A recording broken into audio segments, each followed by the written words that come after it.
Hello, everyone. This is Suzanne at the Gospel Truth. Welcome back. As you know, I was not on yesterday. I was not feeling good at all. And I will catch you up on everything after our devotionals and our story in our book. So let's get started right away. All right, we're going to do January 9th, which was yesterday, and we'll do today's. This is each new day, 365 reflections to strengthen your faith. Corrie ten Boom.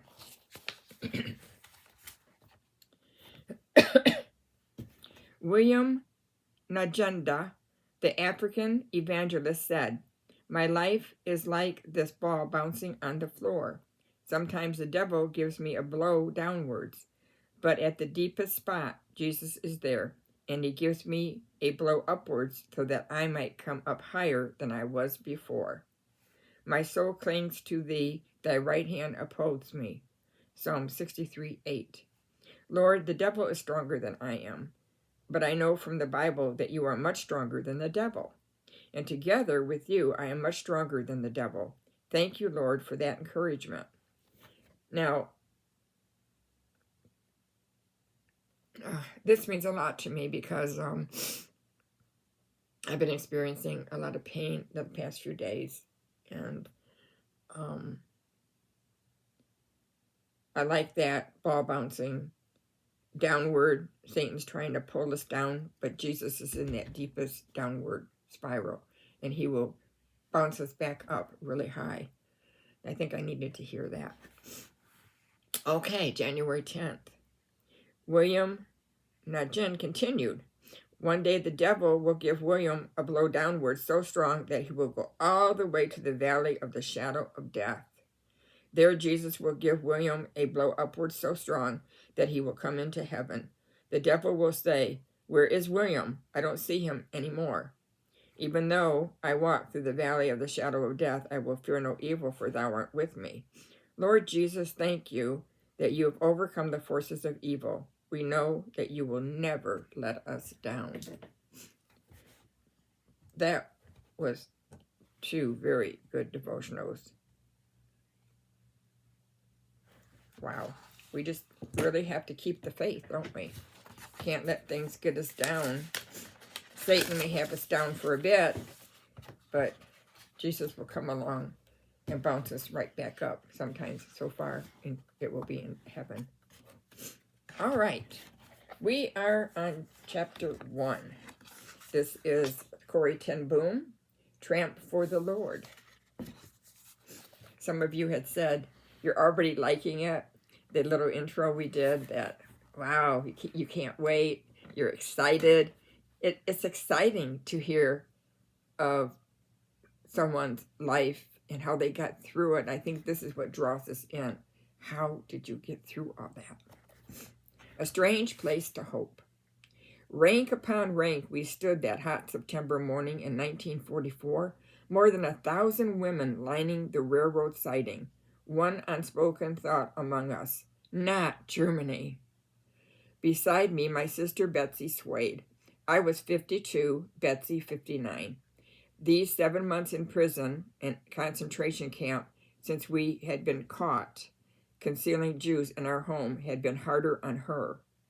But prisoners though we were, at least till now, we had remained in Holland. And now, when the liberation must come any day, where were they taking us? Behind us, guards were shouting and prodding us with their guns. Instinctively, my hand went to the string around my neck.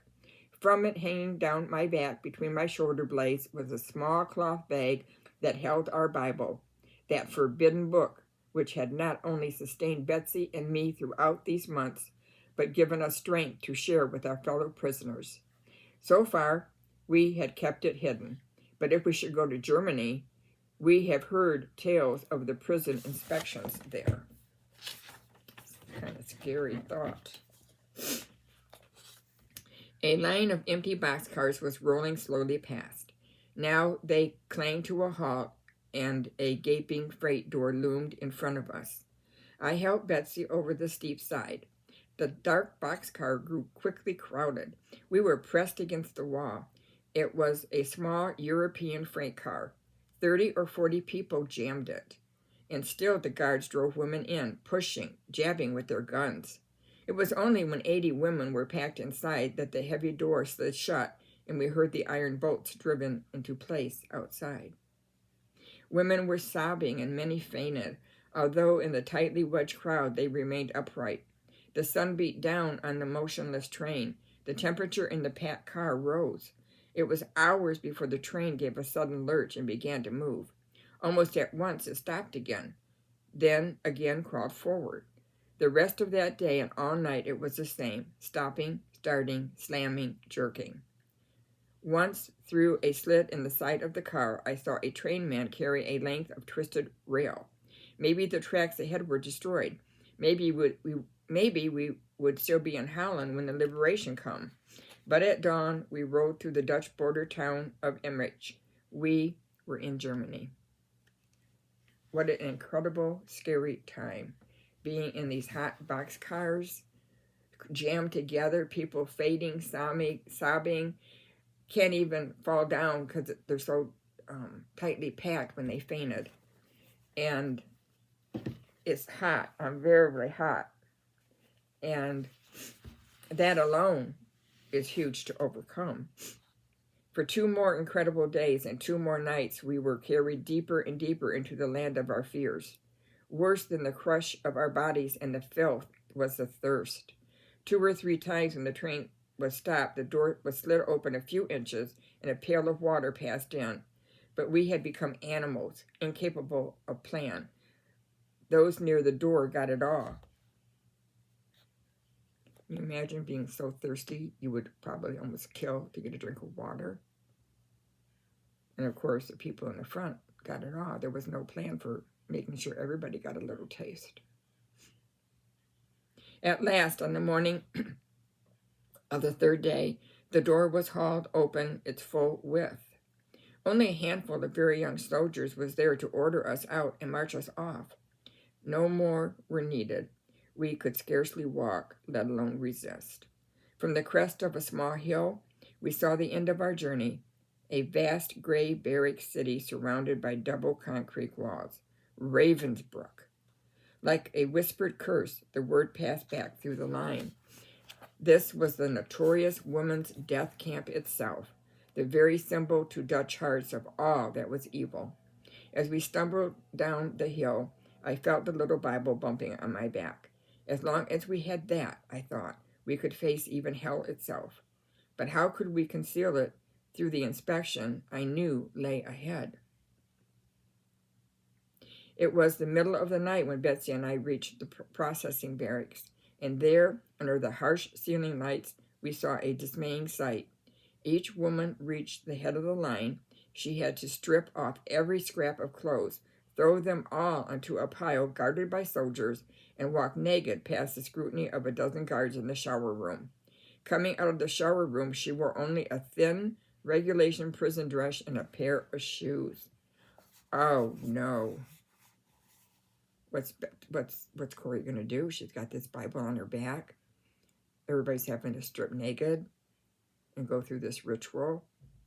And the prison clothes were very thin.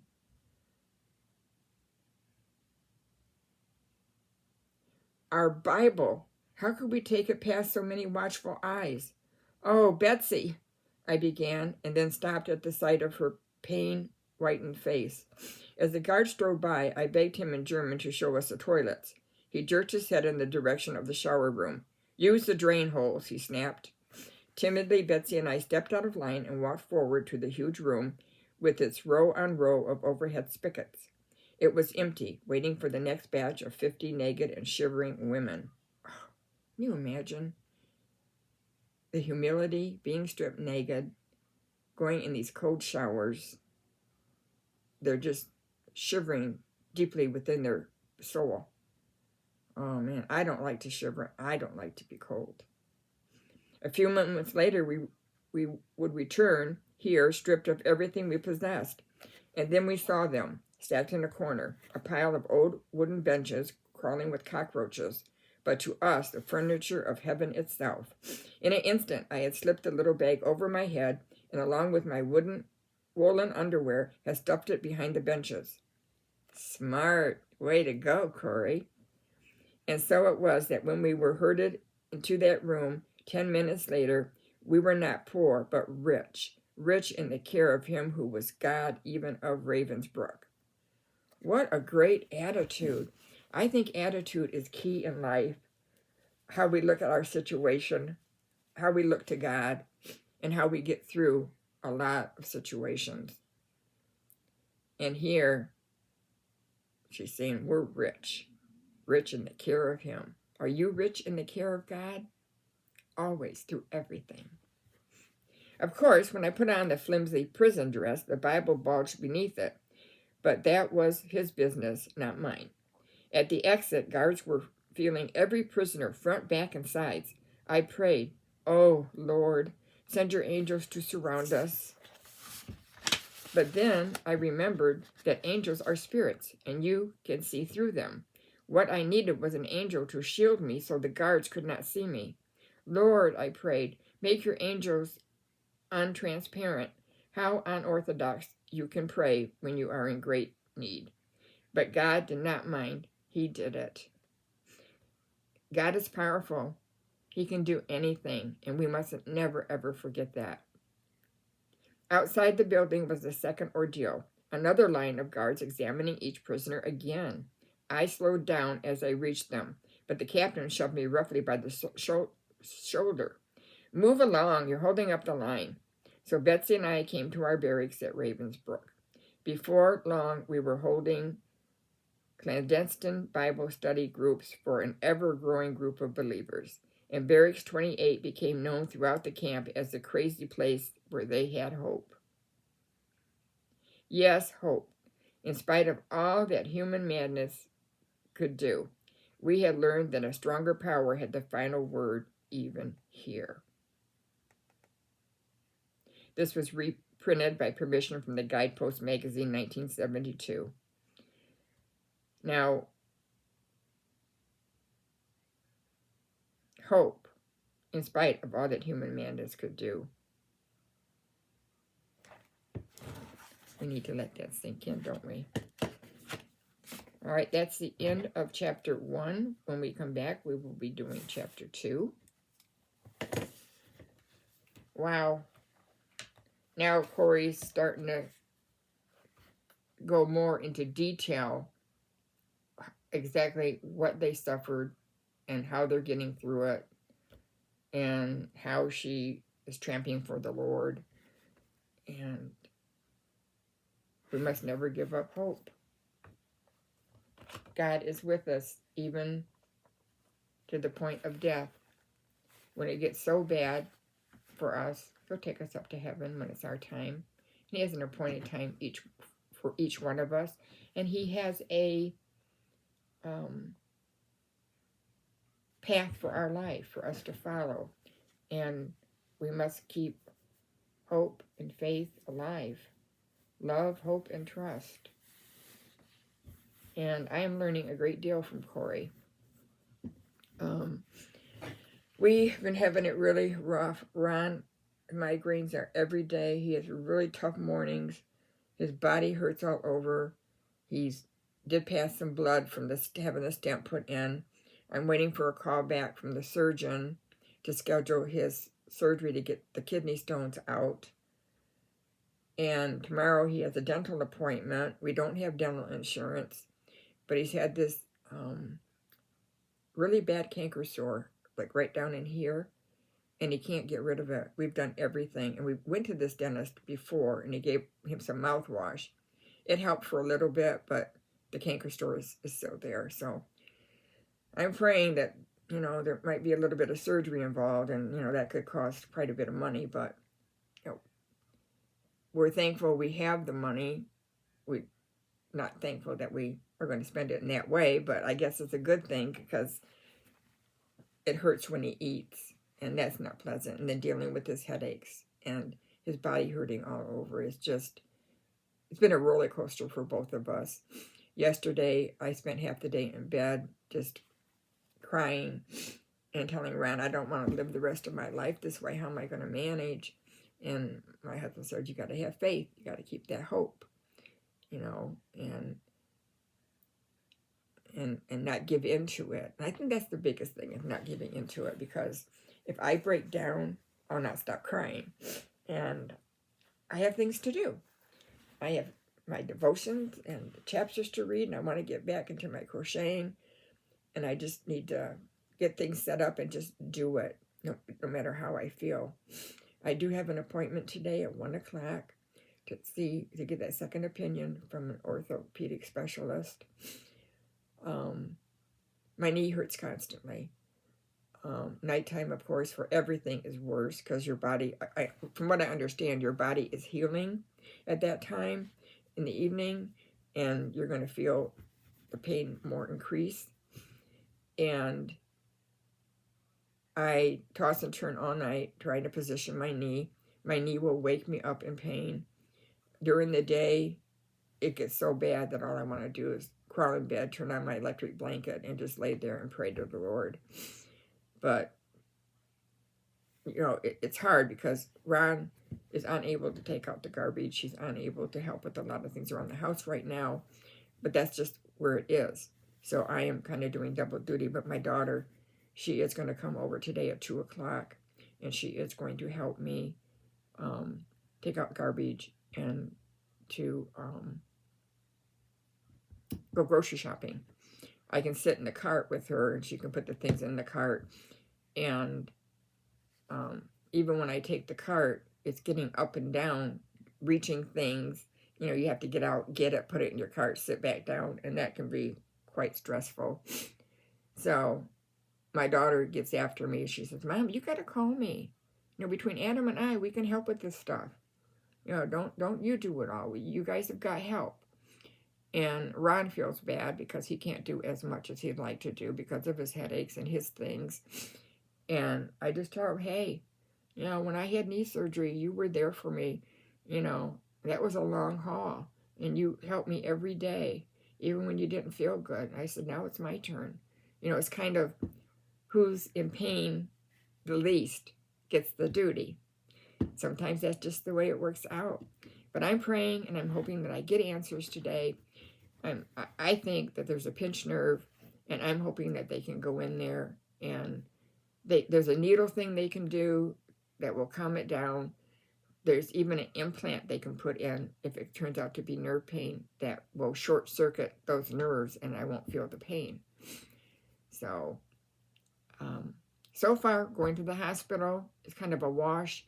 Yeah, they can give me, they go through the routine of giving me everything, and then they finally give me the dilaudid shot that really helps. Too bad it's not long lasting. It only lasts about 4 hours, and then you're back in the same thing, but it gives you that break. It's just a shame I have to go to the hospital on all that expense that I couldn't just go to the doctor's office and say, hey, or my surgeon's office, and get the injection there. The way the hospital system and all that works, it really needs a revamping really bad, because a lot of people go to the ER because they can't wait a month to get into a specialist because they're in so much pain, and they need to get an answer fast. And I was talking to the nurse when I was in there with Ron recently, and she said, yeah, that's the problem. People come here because they can get treated now instead of waiting a month to get in somewhere. And the hospital was jam-packed full when Ron was there for a couple of days, or one day. And he was miserable on that little bed. It's not the best mattress, but like I told Ron, there's some countries that don't have medical care, or they don't have the equipment to do the x-rays and the ultrasounds and the MRIs and the blood work. We are most blessed. So we're keeping an attitude of gratitude, which we all need to do. We didn't want to start out 2024 this way, but, we don't have control of that, do we?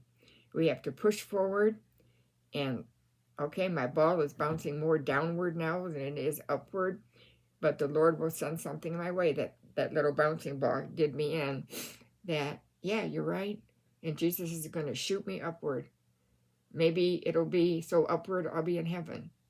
Maybe it'll be my time. Maybe it'll be upward to continue to fight the battle. And Satan doesn't like it when we keep marching through everything he throws at us. But we're soldiers of Christ, and we will do everything we can within our power to fight off the devil with the full armor of God. All right, I've enjoyed chatting with you and sharing with you, and just keep me in your prayers. It's tough, but I can do all things through Christ who strengthens me. All right, everyone. Lord willing, I'll be back on tomorrow. If I skip a day and you notice I'm not on, it's usually because I'm trying to control my pain, and I'm really having a hard time of it. I'm trying to work through that to come on anyway. So I thought this morning I would jump on anyway because I need to. It helps me. It helps me get into the Word. It helps me ask for prayers. And that's powerful.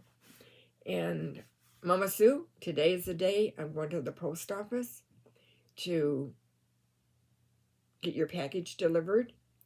My daughter's going to come here at 2 o'clock, so we'll probably go to the post office first, and then we'll run over to the grocery store, and she's going to help me with all of that, which I am so thankful for. So I'm so excited to get it in the mail, I can't tell you. I hope you're going to be pleased with what I've sent you. All right, everyone, I will be having future giveaways, so you want to watch out for that.